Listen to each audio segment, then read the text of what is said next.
नमस्कार प्रेक्षकांनो, घरोघरी मातीच्या चुली या मालिकेच्या येणाऱ्या भागामध्ये जबरदस्त असा ट्विस्ट येणार आहे। तर प्रेक्षकांनो, आपण बघितलं इथे आता काही करून ऐश्वर्याला ऋषिकेश बरोबर लग्न करायचंच आहे। म्हणजे तिला जानकीचं आयुष्य उद्ध्वस्त करण्यामध्ये इतका काही रस आहे की ती सगळ्यांच्या विरोधात जायला तयार आहे आणि इथे तिला ऋषिकेश बरोबर लग्न हे करायचंच आहे। त्यामुळे प्रेक्षकांनो, इथे आता संगीत सोहळासुद्धा आयोजित करण्यात आलेला असतो।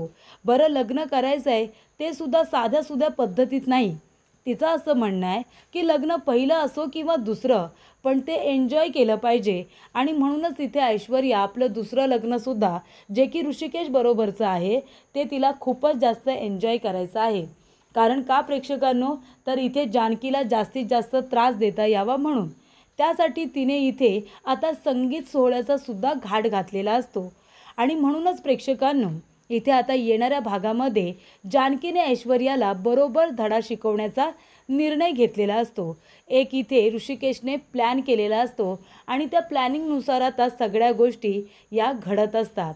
तर संगीत सोहळ्यामध्ये आता ऐश्वर्याला तिच्या पापाची शिक्षा मिळणार असते। प्रेक्षकांनो, येणाऱ्या भागामध्ये संगीत सोहळ्यामध्ये इथे आता ऐश्वर्याची वाट लावण्याचा निर्णय जानकीने घेतलेला असतो। त्यामुळे संगीत सोहळ्यामध्ये इथे ऐश्वर्याचा सर्वांसमोर तिने खोटारडेपणा आणलेला असतो आणि त्याचबरोबर ऐश्वर्याला जानकीने आपल्या चक्रव्यूहमध्ये सुद्धा अडकवलेलं असतं। त्याचबरोबर प्रेक्षकांनो, जेव्हा इथे संगीत सोहळ्यामध्ये ऐश्वर्या सारंगला बघते तेव्हा सारंगला बघितल्यानंतर ऐश्वर्याची अशी काही बोलती बंद होते की घाबरून तिने आता ऋषिकेश बरोबरचं लग्न हे स्वतःच रद्द केलेलं असतं। तिने स्वतःहूनच हे लग्न मोडलेलं असतं। तर प्रेक्षकांनो, असं काय घडतं की इथे ऐश्वर्या ऋषिकेश बरोबर लग्न करण्यासाठी इतकी उतावळी झालेली असते, पण ते लग्न ती स्वतः मोडून टाकते। त्याचबरोबर इथे कशा पद्धतीने जानकी ऐश्वर्याला धडा शिकवते, कशा पद्धतीने या सर्व गोष्टी घडत जातात, आपण सविस्तरपणे बघूया। प्रेक्षकांनो, इथे आता मेहंदीचा कार्यक्रम असतो। त्याच्यामध्ये ऐश्वर्याचं म्हणणं असतं की मला जानकीनेच हातावरती आता मेहंदी काढली पाहिजे आणि ती जबरदस्तीने जानकीला ब्लॅकमेल करून आपल्या हातावरती तिच्याकडून मेहंदी काढून घेत असते। तेव्हा प्रेक्षकांनो, तिथे आता ती म्हणते की नुसती मेहंदी नको आहे, मला सगळ्यात आधी माझ्या होणाऱ्या नवऱ्याचं नाव माझ्या हातावरती आलं पाहिजे आणि ते म्हणजे ऋषिकेश। ऋषिकेशचं नाव माझ्या आता हातावरती तू काढायचं। तेव्हा इथे आता जानकीला जास्तीत जास्त त्रास झाला पाहिजे याची संधी आता ऐश्वर्या एकसुद्धा सोडायला तयार नसते। तिला इथे पूर्णपणे आता त्याचा फायदा घ्यायचा असतो। जानकीचं आयुष्य तर तिला उद्ध्वस्त करायचंच आहे, पण त्याचबरोबर तिला त्राससुद्धा द्यायचा आहे। तिच्याबरोबर ज्या काही गोष्टी घडल्या त्यासाठी ती जानकीला रिस्पॉन्सिबल समजते की जानकीमुळे माझं आयुष्य उद्ध्वस्त झालं, तेव्हा मी सुद्धा तिचं आयुष्य उद्ध्वस्त करणार। त्यामुळे ती जानकीचा 10-11 वर्षांचा संसारसुद्धा तोडायला निघाली। त्यामुळे इथे आता जानकीचा नाईलाज असतो, विषय आईचा असतो, म्हणून ती तिच्या हातावरती ऋषिकेशचं नाव काढायला जाणार। तेवढ्यातच प्रेक्षकांनो, तिथे नानांची एंट्री झालेली असते। नाना म्हणतात, काय चाललं हे सगळं, थांबवा आत्ताच्या आत्ता। आणि प्रेक्षकांनो, नाना येतात आणि इथे सगळ्यांची खरडपट्टी करतात। सुमित्राला म्हणतात, काय चाललंय सुमित्रा, कुणाचं लग्न चाललंय? तेव्हा सुमित्रा म्हणते, अहो हे सगळं ऐश्वर्याच्या मर्जीनेच चाललंय ना, ऐश्वर्यालाच ऋषिकेश बरोबर लग्न करायचं आहे। तेव्हा नाना म्हणतात, अगं ते ऐश्वर्याला काही वाटेल म्हणून तुम्ही काय तिच्या सगळ्या इच्छा आता पूर्ण करणार आहात का? तिला लग्न करायचं आहे काय गं ऐश्वर्या, बेशरम, तुला लाज नाही वाटत? तुझ्या नवऱ्याला जाऊन अजून 1 महिनासुद्धा झालेला नाही आहे, तर तुला लगेच लग्न करायचं आहे? बरं, लग्न करायचं आहे तर करायचं आहे, तुझ्याच मोठ्या दिराबरोबर तुला लग्न करायचं आहे, त्याची बायको असताना त्याचा संसार उद्ध्वस्त केलास तू। आणि काय रे ऋषिकेश आणि जानकी, तुम्हाला अक्कल नाही आहे का? तुम्हाला अक्कल नाही आहे? ती ऐश्वर्या तुमचा संसार उद्ध्वस्त करू पाहते आणि तुम्ही तो करू देताय। त्या ऐश्वर्याला ठीक तुझ्याबरोबर लग्न करायचं आहे, पण तू का तिच्याबरोबर लग्नाला तयार झालास? काय गरज होती तुला तिच्याबरोबर लग्नाला तयार व्हायची? आणि काही जानकी, अगं माणसाने इथे किती बलिदान द्यावे गं? काय गरज आहे तुला स्वतःच्या नवऱ्याचं लग्न त्या ऐश्वर्यासारख्या मुलीबरोबर लावायची? हे बघा, हा जो काही मेहंदीचा कार्यक्रम आहे ना, आत्ताच्या आत्ता रद्द करा. मी माझ्या कुटुंबाची इज्जत चव्हाट्यावरती येऊ देणार नाही आहे. हे लग्न होणार नाही. हे लग्न झालं तर आपली किती नाचक्की होईल याचा तरी विचार करा. बरं, नाचक्की होईल ती होईल, तो नंतरचा भाग आहे. पण जानकी, तुझा भरलेला संसार तू उद्ध्वस्त करायला का निघालेस? हे सगळं करून तुला काय मिळणार आहे? त्या ऐश्वर्यासारख्या मुलीबरोबर तू तुझ्या नवऱ्याचं लग्न का लावून देतेस? मला उत्तर हवं आहे. तेव्हा इथे जानकी म्हणते, नाना प्लीज प्लीज समजून घ्या, हे लग्न होऊ द्या. नाना म्हणतात, अजिबात नाही. हे लग्न आत्ताच्या आत्ता मोडलं. हे लग्न मला मान्य नाही आहे आणि ते समाजालासुद्धा मान्य होणार नाही. मोडलं हे लग्न आत्ताच्या आत्ता. त्यामुळे प्रेक्षकांनो, इथे आता जो काही मेहंदीचा कार्यक्रम ठेवण्यात आलेला असतो तो रद्द होतो. नाना येऊन कॅन्सलच करतात. नाना म्हणतात, जानकी आणि ऋषिकेश हे दोघेजण नवरा बायको आहेत आणि ते आयुष्यभर दोघेजण नवरा बायकोच राहणार. त्यांच्यामध्ये ह्या ऐश्वर्यासारखी बाई तर मुळीच येणार नाही. ऐश्वर्या, मी तुला माझ्या मुलीचा संसार आणि मुलाचा संसार उद्ध्वस्त होऊ देणार नाही. काही झालं तरीसुद्धा तुझं लग्न ऋषिकेश बरोबर होणार नाही आणि ही काळ्या दगडावरची पांढरी रेघ आहे. तेव्हा प्रेक्षकांनो, ऐश्वर्या भयंकर चिडलेली असते. नाना म्हणतात, चला चला निघा सगळ्यांनी इथून. काही मेहंदीचा कार्यक्रम वगैरे होणार नाही, कळलं ना? चला आपापल्या रूममध्ये जा. तेव्हा प्रेक्षकांनो, नाना चिडतात, आपल्या रूममध्ये येतात. तेव्हा सुमित्रा मागोमाग येते, आजी मागोमाग येते. इथे आता सौमित्र, अवंतिका येतात आणि इथे नानांना समजावत असतात. नाना म्हणतात, मी कुणाचं काही ऐकणार नाही आहे. कारण नानांना माहिती नाही आहे ना की लताबाई ऐश्वर्याच्या तावडीत आहे आणि तिने तिला जीवे मारण्याची धमकी दिली आणि म्हणून जानकीने या लग्नाला परवानगी दिली. खोटी खोटी का होईना, पण परवानगी दिली. हे नानांना काहीच माहिती नाही आहे. पण नानांना असं वाटतं आहे की एवढं सगळं चांगलं असताना इथे जानकी मूर्खपणा का करते? जानकीने का या लग्नाला परवानगी दिली? असा इथे प्रश्न नानांना पडलेला असतो. त्यामुळे प्रेक्षकांनो, नाना चिडून बसलेले असतात. इथे आता ऐश्वर्या आलेली असते. ऐश्वर्या म्हणते, ऋषिकेश काय चाललं हे सगळं? तुम्ही माझ्याबरोबर लग्न करणार आहात की नाही? तेव्हा ऋषिकेश म्हणतो, ऐकलंच नाही बाहेर नाना काय म्हणाले? हे लग्न होणार नाही म्हणाले ते. मग कसं काय लग्न करू? नाही होणार हे लग्न. नानांना जी गोष्ट मान्य नाही ती मी नाही करणार. तेव्हा ऐश्वर्या म्हणते, हे बघा, उगाच माझ्या आता इथे सहनशक्तीचा अंत बघू नका तुम्ही. एवढ्या गोष्टी मी जुळून आणल्यात. तुम्हाला माझ्याबरोबर लग्न करावंच लागेल. तेव्हा ऋषिकेश म्हणतो, आणि नाही केलं तर काय करणार आहेस तू?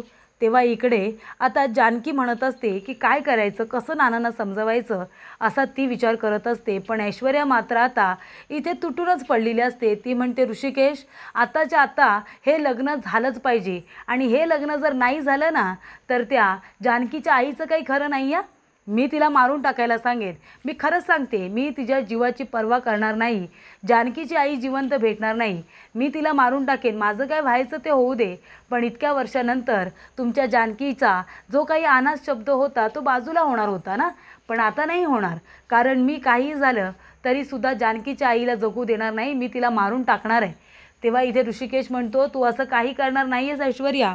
ऐश्वर्या म्हणते, मी करणार, मला करायचंच आहे. मी त्या जानकीच्या आईला, लताला मारून टाकेन जर तुम्ही माझ्याबरोबर लग्न नाही केलं तर. तेव्हा आत्ताच्या आत्ता जा आणि त्या म्हाताऱ्याला समजवा. तेव्हा ऋषिकेश म्हणतो, ऐश्वर्या तोंड सांभाळून बोल. तेव्हा ऐश्वर्या म्हणते, नाही बोलणार मी तोंड सांभाळून. त्या म्हाताऱ्याला, तुमच्या बापाला जाऊन सांगा की ह्या लग्नाला परवानगी द्या म्हणावं आणि जर या लग्नाला परवानगी दिली नाही तर लताबाई जिवंत राहणार नाही असं सुद्धा सांगण्यात आलेलं असतं. त्यामुळे प्रेक्षकांनो, इथे आता ऐश्वर्या संतापलेली असते. ती म्हणते की जा ऋषिकेश, तुमच्या म्हाताऱ्या बापाला जाऊन सांगा लग्नाला परवानगी द्या म्हणावं. लताबाई जिवंत हवी आहे ना, जानकीची आई नको तुम्हाला? तेव्हा इकडे आता ऋषिकेश येतो आणि जानकीला म्हणतो, जानकी अगं काय करू मी? नानांना कसं समजावू? प्लीज तू समजाव ना.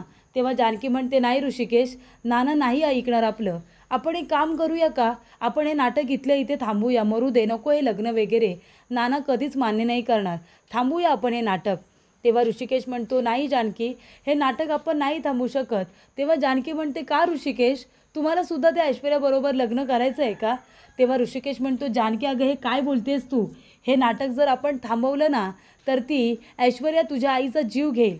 ती म्हणाली की हे लग्न जर झालं नाही ना तर मी लताबाईचा जीव घेईन म्हणून. मग काय उपयोग होणार आहे एवढं सगळं नाटक करून? सांग ना, काय होणार आहे हे सगळं? तेव्हा इकडे आता जानकी म्हणते, ठीक आहे चला आपण नानांजवळ जाऊन बोलूया. तेव्हा इकडे जानकी म्हणत असते की नाना, मला तुमच्याजवळ एकट्यात बोलायचं आहे. आणि तेव्हा प्रेक्षकांनो जानकी नानांना सांगते की नाना हे लग्न खरोखर होत नाही आहे, हे सगळं नाटक आहे.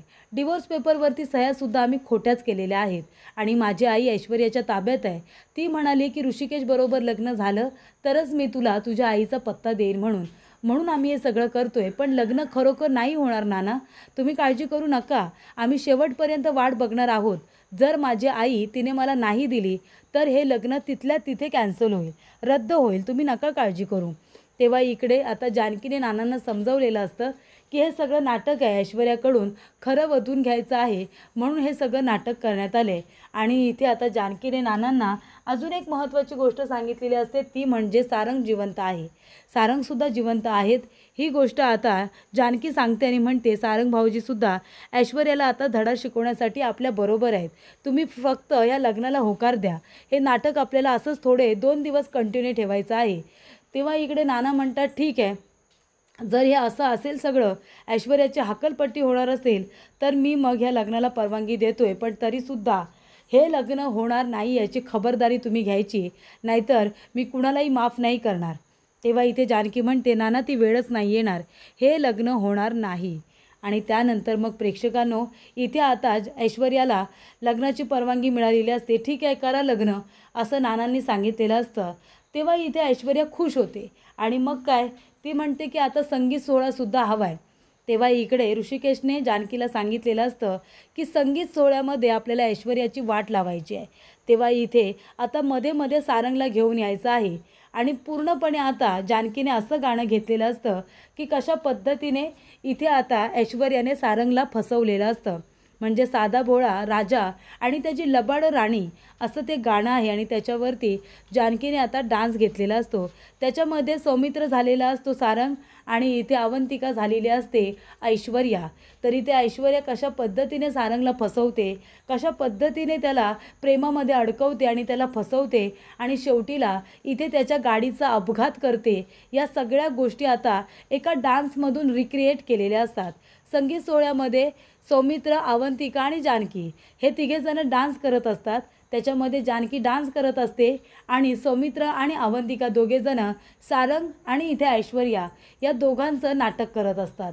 त्यामुळे इथे आता सगळ्यांना स्टोरी रिक्रिएट केल्यानंतर सत्य समजतं की ऐश्वर्याने सारंगला फसवलं, प्रेमाच्या जाळ्यात अडकवलं आणि नंतरला त्याचा अपघात घडून आणला.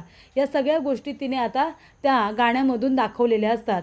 पण जेव्हा प्रेक्षकांनो इथे आता अवंतिका आणि सौमित्र डान्स करत असतात तेव्हा मध्ये मध्ये ऐश्वर्याला सारंग दिसत असतो, मध्ये मध्ये सारंगसुद्धा येत असतो.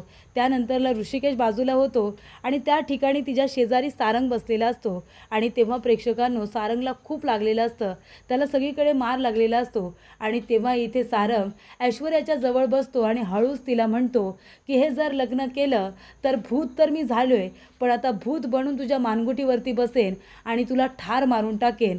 जर तू माझ्या दादाबरोबर, ऋषिकेश दादाबरोबर लग्न केलंस तर माझ्या वहिनीचा संसार उद्ध्वस्त जर झाला ना तर मी तुला कधीच माफ करणार नाही. तेव्हा इकडे आता भूत बघितल्यानंतर इथे जानकी सारंगला बाजूला जायला सांगते आणि ऐश्वर्या आता घाबरते आणि ती चक्कर येऊनच पडते. चक्कर आल्यानंतर ऐश्वर्याला तिच्या रूममध्ये ठेवलेलं असतं. तेव्हा इथे रूमच्या लाईट वगैरे गेलेल्या असतात. त्यानंतरला इथे ऐश्वर्या स्वतःच्या रूममध्ये घाबरत असते. तिला सगळीकडे सारंग दिसत असतो.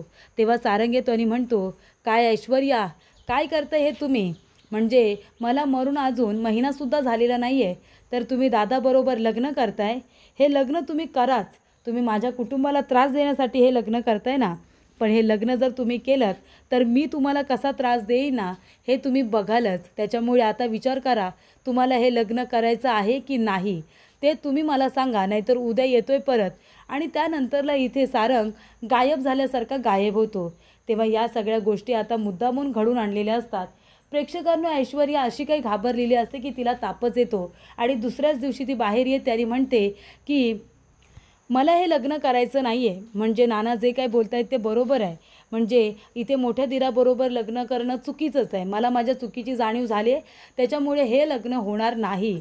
तेव्हा इकडे जानकी म्हणते ऐश्वर्या अगं पण माझी आई. तेव्हा इथे ऐश्वर्या म्हणते सांगितलं ना मला हे लग्न करायचं नाही आहे म्हणून, आत्ताच्या आता हे लग्न मोडलं, हे लग्न नाही होणार. तेव्हा प्रेक्षकांनो इथे सारंगच्या भूताला घाबरून इथे आता ऐश्वर्याने लग्नच मोडून टाकलेलं असतं. कारण ती घाबरते की इथे सारंग भूत बनून माझ्या मानगुटीवरती बसण्यापेक्षा हे लग्न मोडलेलं कधीही चांगलं. आणि म्हणूनच तिने ऋषिकेशबरोबर लग्नाचा जो काही घाट स्वतःहून घातलेला असतो तो घाट तिने स्वतःहून आता मोडून टाकलेला असतो आणि हे लग्न रद्द झालं असं तिने स्वतःहूनच सगळ्यांना सांगितलेलं असतं. हे लग्न मोडलं नाही लग्न होणार. तेव्हा प्रेक्षकांनो इथे आता मास्कमॅनचा सुद्धा प्लॅन फ्लॉप झालेला असतो आणि अशा रीतीने जानकी आणि ऋषिकेशचा संसारसुद्धा वाचवलेला असतो.